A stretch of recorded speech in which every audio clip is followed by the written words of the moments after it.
Spremamo doručak, brzinski. Ja sam danas baš vredna, poranila, tako mi će. Najviše volim kad ujutru ustanem rano i spremim doručak dok mi deca spavaju. To je onaj pravi doručak što moja mama zna često da spremi, samo paprika i jaja, pržena, zamirisala je cijela kuća. A ovdje radim pogačicu, jednu finu, brzinsku, što moja mama kaže uvek ujutru za doručak dok deca spavaju, pogača nam je gotova. Pripremila sam 500 grama brašna, 2 jaja, malo mlijeka, kašičica šećera, 8 grama kvasca, može i pola kockice svežeg, malo soli i malo ulja. I sad ću ja to odmah da, dok mi se paprika prži, ja ću nju da zamesim. Stavit ću kvasac i mlaku vodu. U kvasac stavljam malo šećera, samo malo da odstoji, minut, 2. Ovdje ću da stavim 2 jaja odmah u brašno. Ovo je ona najslađa pogača što se priprema bez putara, bez margarina, samo malo ulja, soli po ukusu, 1 kašičica. Moja mama je sad pravila kad smo bili kući ovu pogaču ujutru za doručak i verujte, nema ništa slađe. I malo mlijeka. Lepše je kad se stavi malo mlijeka, mada može samo i voda. I dodat ću onako pola šoljice ulja. Otprilike. I tu ću da dodam i kvasac i to je sve.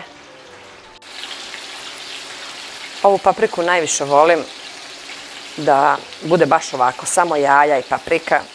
To nam je najslađe, to nam je ostalo još od mame. Kad mama otrči u baštu ujutru i dok mi spavamo, paprika se prži, miriše, cijelo dvorište. Bez dodatka paradajza i luka, znači samo paprika. A moja deca ovo jako vole. I ova paprika se uopšte ne prži mnogo, jer to je mlada paprika. Onako samo malo da omekša. I odmah je ja prelijem sa dosta jaja. Samo ću malo da posolim i ništa više. I malo ću posle da dodam i u jaja. I to je sve. Dodat ću kvasac. Ovu pogaču svi volimo. I dodat ću ja ovdje još brašna. Još možda 200 grama. Stavila sam malo više mlijeka i vode, ali nema veze, bit će pogača više. Evo Mića mi je doneo brašno. Ja ću da dodam još. Ali ja to sve od prilike, znači nema tu neka mera za pogačice. Sve zavisi koliko pogača želimo da napravim. Što ja pravim ove male, ovo je sasvim dovoljno. Mada i da se napravi više, nema greške jer će to deca svakako da pojedu. Još kad ima kajmak ili ajvar domaći, a mi smo doneli pinđur, tako da ništa drugo nam ne treba. Evo, pogačica je gotova, zamešana, fino, ne previše ni tvrdo, ni meko, ovako. Ja više volim da bude mekše. Pokriću krpom, samo jednom da naraste, brzo će jer je kod mene u stanu jako toplo i odmah je razvlačimo. A sad ću papriku da smanjim, tako, pošto nam je stiglo testo za ove pogačice, evo kako je lijepo naraslo. Toliko brzo koliko papriku da ispržimo, a to pogačice su gotove. A one se peku 5-6 minuta, jer su jako tanke. Evo kako je testo fino. I sad ću ja odmah da podelim ovako na male. Evo kako je testo mekano, fino. Ja čak i pogače mesim da bude mekše. Jer ako je tvrdo, onda meni pogača bude nekako suva posle. A ovako bude lepše.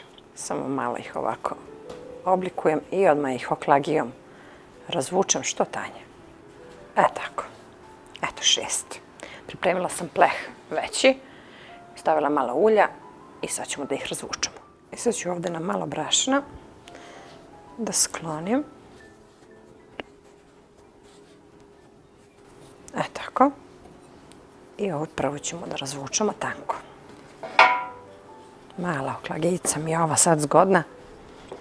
One se razvuku i tanje od prsta. Ovako. Tako ih moja majka pravi. Male. Eto tako. I odmah ih stavljamo u tepsiju. To su one brze, bez puno čekanja. Ja verujem da stvarno brže pogačice od ovog nema.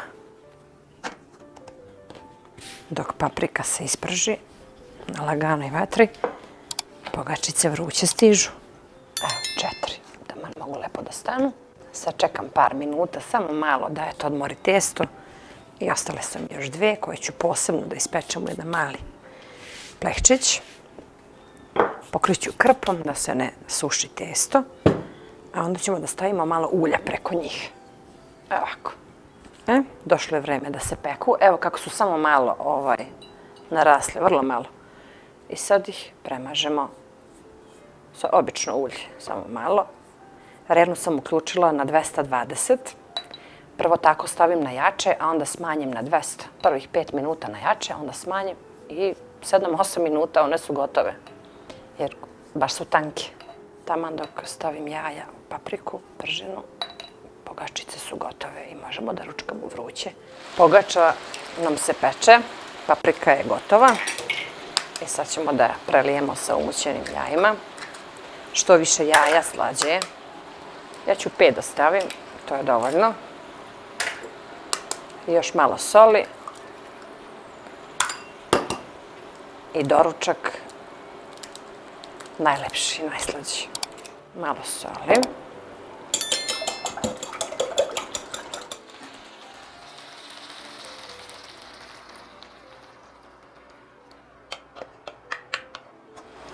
Paprika je gotova. Ona se malo prži kad se stave jaja. Sklanjam. I sad ćemo da izvadimo pogačice iz rerne. Evo, pogačice su gotove. Jednu smo već izlomili. Ovo je jedna lepota, verujte mi. Evo sad ću da izlomim još jednu da vidite kako je to lepo i mekano, kao duša. Evo kako su lepe odozdo. Najviše volimo kad su ovako meke, tanke. Evo, lepota jedna. A vidjeli ste 10 minuta stojanja i pogačice su na stolu. Lepota. I samo malo da probam. Lepota jedna. Moram ja da probam. Može bilo. A vidite kako su one tanke. Puno su lepše, verujte, nego one pogače što se trpa i puter i margarin i svašta nešto. A ovo je prava pogača. I sad još ova pržena paprika. Za mene je ovo bogatstvo. Preko leta kad imamo papriku, ja ovo mogu da jedem svaki dan. Eto, to bi bilo za danas. Jedan lep, zanimljiv... Domaćinski doručak. Jeste. Jedan lep, zanimljiv video. Ovo je već recept koji vjerovatno svaka žena zna. Ali eto, htjela sam da pokažem za ove brzinske pogačice koje moja majka jako često zna za doručak da napravi jer ne treba puno vremena, a tako se brzo pojedu. Začas one nestanu. To je tako mekano i tanko. Eto, to bi bilo sve. Pišite mi u komentarima i vidimo se ponovo sa nekim novim receptom iz moje kuhinje.